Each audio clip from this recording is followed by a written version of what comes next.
পোলাটা কিছু করতে চায়, পোলাটার চেহারাটা একটু ভালো করে দেখতে রাখেন। কীভাবে করতে চায় জানেন? কীভাবে করতে চায়? আপনারা যারা বিকাশে সিলেটবাসীরে তাদের পাশে দাঁড়ানোর জন্য টাকা পয়সা পাঠাইবেন, অনুদান পাঠাইবেন, সেই অনুদানগুলো তিনি নিজের পকেটে হান্দায়া দান্দা করার জন্য কিছু করতে চায়, এগুলো তিনি করতে চায়। দর্শক একটু ধৈর্য সহকারে তার কথাগুলো শোনেন।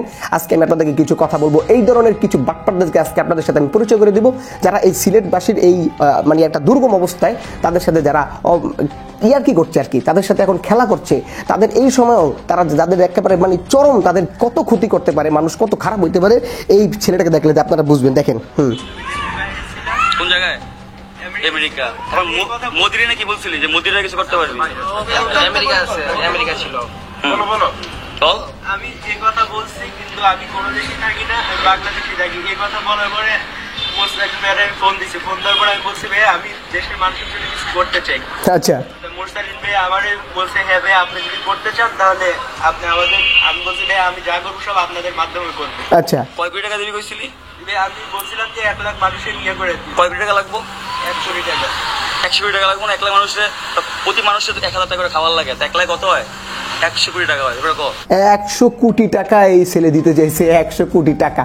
কিভাবে প্রতারণা করে তার মূল কাহিনীটা একটু আস্তে আস্তে শোনেন, শুনলে অনেক কিছু আপনারা বুঝে যাবেন। এর কথাগুলো পরিপূর্ণ শুনেন, একলা না কিন্তু, এরকম আরো বহুত আছে। আপনাদের ভিডিও লাস্ট টাইমে কইতাছি, শোনেন তারপর কি কয়। 100 কোটি টাকা তো লাইবাজি কা আছে রে 100 কোটি টাকা। তারপর বল। তারপরে মোরসালিন ভাইয়ার বললাম যে ভাই আমি মাল কিনছি অত টাকা শর্ট, 2000 টাকা শর্ট আছে, প্রথম দিন বলছি। হ্যাঁ তোরা পাঠাইতাম, আমি দেই নাই। এরপর কো তারপরে বলছি পরে দিয়ে বললাম যে ভাইয়া মাল তো আমি অনেক কিনছি, তো আমরা কালকে ইনশাল্লাহ রওনা দিব। হ্যাঁ মাল কিনছে, অরিজিনালি মাল আরেকজন কিনছে, সেই চালান আমার কাছে ছিল। তারপর বল। তারপরে মোরসালিন ভাইয়ের কাছ থেকে টাকা নিয়েছি, একদিন 24 টাকা, আরেকদিন 24 টাকা, আরেকদিন 50 টাকা। আর তাইছিলি কত 8000 7000 আমি দেই নি এডি। তাইছিলি নি? হ্যাঁ আমি তো বড় দিতাম, ছোট দিতাম। এরপর কো এরপরে তার আজকে আসছিল, তোরা তো দড়া লেগে আজকে আনছি, আজকেটা বাদ দে, আজকে কথা বাদ দে। হ্যাঁ কি করছো? সারা কি করছো? হ্যাঁ না? হ্যাঁ অরিজিনাল মোরসালিনের ভিডিও দেখে, ওদের ভিডিও দেখে আমার একটু মায়া লাগছিল, তারপর আমার সামর্থ্য ছিল না। তারপর তুই তাহলে পোস্ট করলি কেন যে আমার টিম এটা? বল, করতে পোস্ট। মানে মনে করেন যে কাহিনীটা আমি করে বুঝে একটু বিস্তারিত শোনেন। ধরেন তৌহিদ আফ্রিদি একটা লাইভ করলো, তার শিফ খান একটা লাইভ করলো, বা অন্য যারা সেখানে আছে তারা একটা করে লাইভ করলো, ব্যারিস্টার সুমন একটা লাইভ করলো, লাইভে বললো যে এই অবস্থা আছে সিলেটবাসীর বর্তমানে এই অবস্থা, আপনারা সবাই যে যা পারেন সহযোগিতা করেন। উপরে বিকাশ নাম্বারগুলো দিয়ে দিল, সেম ভিডিওটারে তারা ডাউনলোড করবে, ডাউনলোড করে সেম একটা পেজ খুলবে, ধরেন ব্যারিস্টার সুমনের নামে একটা পেজ খুলবে, বা তৌহিদুদ্দিন আফ্রিদির নামে একটা পেজ খুলবে, সেম প্রোফাইল দিয়া।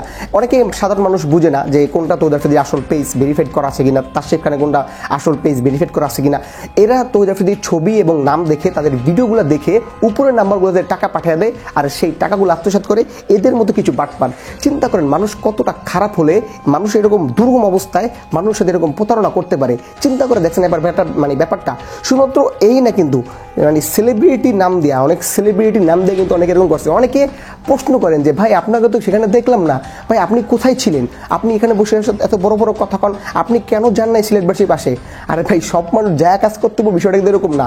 আমি যদি সেখানে যাই আর সেখানে যাওয়ার বদলে যদি আমি আমার কাজ এখানে বসে করে আমি যদি 2 টাকা বেশি পাঠাইতে পারি, আমার যাওয়ার ভাড়াটাও যদি আমি পাঠাইতে পারি, এই ভাড়াটা যদি একজনের ফ্যামিলি চলে, তাহলে সেটা লাভ না ক্ষতি? অবশ্যই সেটা লাভ, এটা একটু চিন্তা করবেন। খালি ওখানে গেলেই যে সবাই ধন্য হয়ে গেছে, বড় কিছু হয়ে গেছে, বিষয়টা এরকম না।